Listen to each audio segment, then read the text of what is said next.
आज डिस्कस करते हैं कॉस्मिक रेस। ये कॉस्मिक रेस क्या होती हैं, कहाँ से आती हैं और इनका क्या इफेक्ट होता है। अगर आपको कॉस्मिक रेस समझ नहीं है, आप इस वीडियो को देखिए, आपको ज़रूर समझ में आ जाएगा कॉस्मिक रेस क्या होती हैं। तो स्टार्ट करते हैं। What are cosmic rays. Cosmic rays का मतलब होता है हाई एनर्जी पार्टिकल्स जो सन से या गैलेक्सी से अर्थ पर आ रहे हैं, यानी कि अर्थ के वायुमंडल में एंटर कर रहे हैं। High energy particles like protons और helium particle are known as cosmic rays. तो आपको याद रखना है, गैलेक्सी से या सन से आने वाले हाई एनर्जी पार्टिकल्स जिसकी एनर्जी 10 की पावर 10, 9, 15 और 20 इलेक्ट्रॉन वोल्ट है और जो एटमॉस्फेयर में एंटर करते हैं उनको हम कहते हैं कॉस्मिक रेज।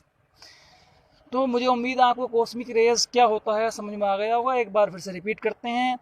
गैलेक्सी से या मिल्की से या सन से आने वाली high energy particles like protons, alpha particle are known as cosmic rays. अगर इनकी एनर्जी की बात करते हैं तब इनकी एनर्जी होती है 10 की पावर 9 टू 10 की पावर 25 इलेक्ट्रॉन वोल्ट। जैसा कि आप इस वीडियो में देख रहे हैं, आपको बहुत आसानी से दिख रहा होगा कॉस्मिक रेज क्या होती हैं। On the basis of energy cosmic rays two type की होती हैं, primary cosmic rays and secondary cosmic rays. Primary cosmic rays वो होती हैं जो सन से या गैलेक्सी से आती हैं और वायुमंडल में या एटमॉस्फेयर में एंटर करती हैं और वो अर्थ तक पहुंच जाती हैं, उनको तो हम कहते हैं कॉस्मिक प्राइमरी रेज। और जो रेज गैलेक्सी से या सन से आती हैं और आने के बाद में वो ऑक्सीजन और नाइट्रोजन के मॉलिक्यूल से कोलाइड करती हैं एटमॉस्फेयर में, और वहाँ पर जो रेज बनती हैं उनको हम कहते हैं सेकेंडरी रेज। यानी कि डायरेक्टली आने वाली सन से या फिर गैलेक्सी से जो एटमॉस्फेयर में एंटर कर जाती हैं और अर्थ तक पहुँच जाती हैं उनको तो हम कहते हैं प्राइमरी, यानी कि डायरेक्टली आने वाली रेज। और बेसिकली होता क्या है, ये प्राइमरी रेज आती हैं तो यहाँ पर क्या होता है, कुछ रेज अर्थ के एटमॉस्फेयर में नाइट्रोजन और ऑक्सीजन बहुत ज़्यादा है, इनसे कोलाइड करने के बाद में नई रेज बनती हैं, इनको कहते हैं हम सेकेंडरी रेज। तो याद रखेंगे on the basis of collision cosmic rays two type की होती हैं, प्राइमरी जो डायरेक्टली आती हैं और सेकेंडरी जो कोलिजन से बनती हैं।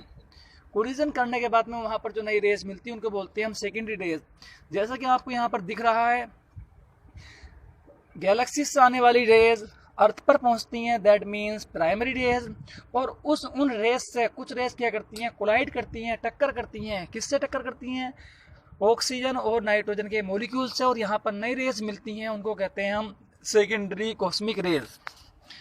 तो हमने यहाँ पर पढ़ा कॉस्मिक रेज टू टाइप की होती हैं। अब इनकी नेचर के आधार पर यहाँ पर हम इनको क्लासीफाई करते हैं।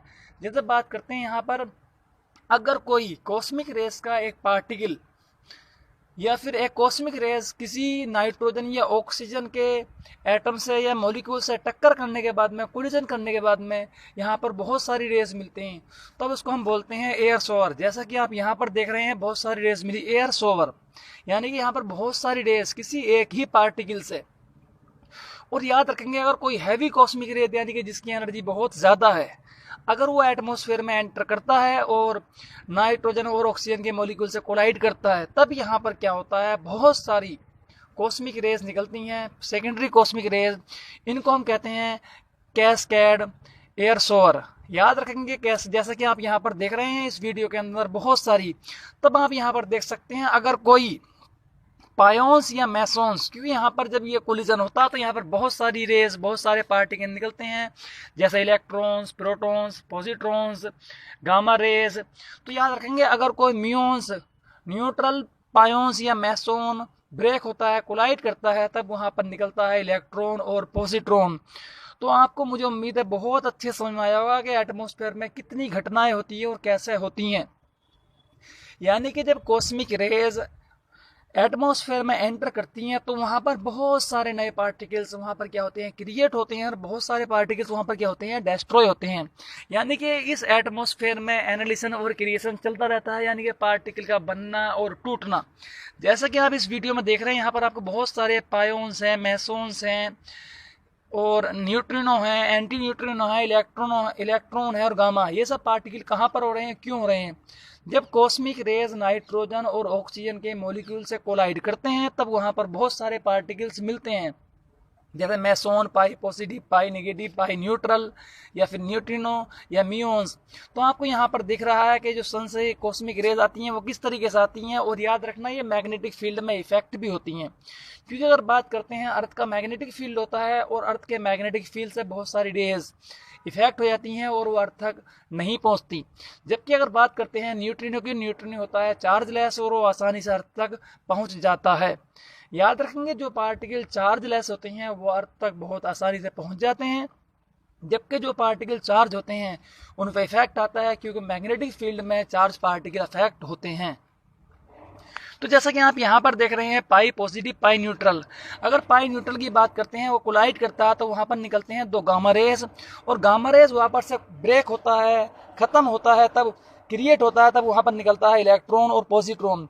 जैसा कि आप इस वीडियो में देख रहे हैं, यहाँ पर एक तरफ पाई पॉजिटिव और एक तरफ पाई न्यूट्रल है। जैसे ही पाई न्यूट्रल ब्रेक होता है तब वहाँ पर निकलती हैं गामा रेज, और ये गामा रेज वापस से फिर कोलाइड होती है और वहाँ से निकलता है इलेक्ट्रॉन और पॉजिट्रॉन, और इन पॉजिट्रॉन से फिर वापस से निकलता है गामा रेज। इस तरीके से एटमॉस्फेयर में लगातार एनालिसिस होता है और क्रिएशन होता है। एनालिसिस का मतलब होता है पार्टिकल और एंटी पार्टिकल रिकम्बाइन करते हैं और वहाँ पर बनती है गामा रेज।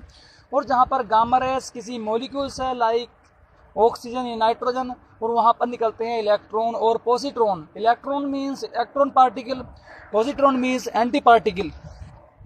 जैसा कि आप यहाँ पर देख रहे हैं, जब पायोन्स ब्रेक होता है तब वहाँ पर निकलते हैं मेसोन्स। क्यों? पायोन्स क्या होता है, अनस्टेबल होता है और वो ब्रेक होता है और वहाँ से निकलते हैं मेसोन्स। मेसोन फिर से ब्रेक होता है तो वहाँ पर निकलते हैं पॉजिट्रॉन, न्यूट्रिनो और एंटी न्यूट्रिनो। तो याद रखेंगे इस एटमॉस्फेयर में बहुत सारे नए पार्टिकल क्रिएट होते हैं और डिस्ट्रॉय होते हैं, यानी कि बनते हैं और ख़त्म हो जाते हैं। जब भी पार्टिकल और एंटी पार्टिकल रिकम्बाइन करते हैं, वहाँ पर ऑलवेज गामा यानी कि एनर्जी निकलती है in the form of photon, like gamma rays, X rays. अगर बात करते हैं, अगर कोई गामा फोटोन किसी मॉलिक्यूल से कोलाइड करता है तो उस कोलाइड करने पर वहाँ पर निकलते हैं इलेक्ट्रॉन और पॉजिट्रॉन।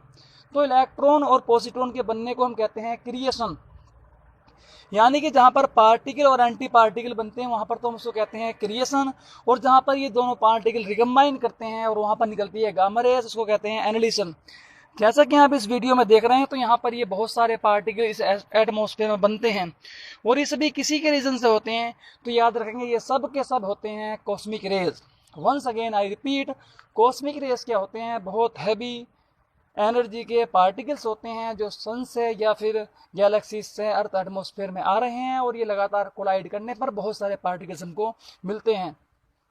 अगर इन पार्टिकल्स की बात करते हैं तो ये होते हैं electrons, neutrons, positrons, neutrino, anti neutrino, और बात करते हैं पायोन्स, मेसोन, पाई पॉजिटिव, पाई नेगेटिव। जैसा कि आप यहाँ पर देख रहे हैं ये रेज मुड़ रही हैं, तो अर्थ का जो मैग्नेटिक फील्ड है वो चार्ज रेस को मोड़ देता है, जबकि जो चार्ज लेस होते हैं, जिनके पास चार्ज नहीं होता, वो अर्थ तक आसानी से पहुंच जाते हैं।